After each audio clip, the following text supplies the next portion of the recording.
सनातन परंपरा में पूजा पाठ का विशेष महत्व है। दैनिक रूप से की जाने वाली ईश्वर की पूजा के कुछ नियम होते हैं जिनका पालन प्रत्येक साधक को अवश्य करना चाहिए।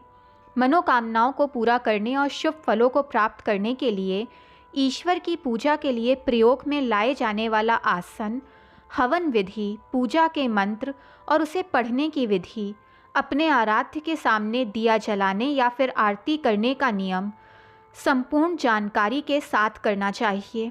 तो आइए जानते हैं ईश्वर की पूजा करते वक्त हमें किन बातों का विशेष रूप से ध्यान रखना चाहिए।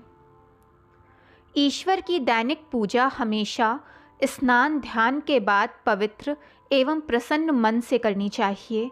हमेशा हमें शुद्ध एवं पवित्र भूमि पर आसन बिछाकर ईश्वर की साधना करनी चाहिए। पूजा ज़मीन पर ऊनी आसन पर बैठकर करनी चाहिए। ईश्वर की दैनिक पूजा को हमेशा एक निश्चित समय और एक निश्चित स्थान पर ही करना चाहिए। अपने आराध्य की पूजा हमेशा पूर्व, उत्तर या ईशान कोण की ओर मुख करके करनी चाहिए। पूजा करते समय कभी भी हमारी पीठ देवी देवताओं की तरफ नहीं होनी चाहिए। तांबे के पात्र में चंदन नहीं रखना चाहिए और ना ही पतला चंदन देवी देवताओं को लगाएं। ईश्वर के लिए जलाए जाने वाले दीपक के नीचे अवश्य चावल रखें। पूजा के दौरान कभी भी दीपक से दीपक ना जलाएं।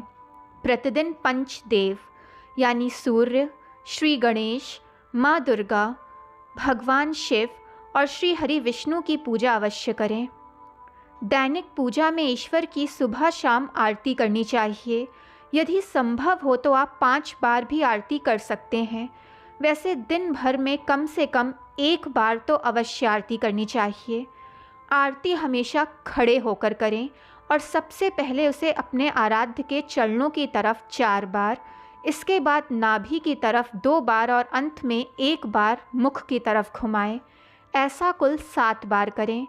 आरती करने के बाद उस पर से जल फेरें और प्रसाद स्वरूप सभी लोगों पर छिड़कें। आरती के बाद हमेशा दोनों हाथ से आरती को ग्रहण करें। पूजा पाठ बगैर आसन के नहीं करना चाहिए। पूजा के बाद अपने आसन के नीचे 2 बूंद जल डालें और उसे माथे पर लगा तभी उठना चाहिए, अन्यथा आपकी पूजा का फल पूर्ण रूप से आपको नहीं मिल पाएगा। दोस्तों, जानकारी पसंद आए तो चैनल को लाइक, सब्सक्राइब एंड शेयर करें ताकि चैनल की नोटिफिकेशंस आपको मिलती रहें।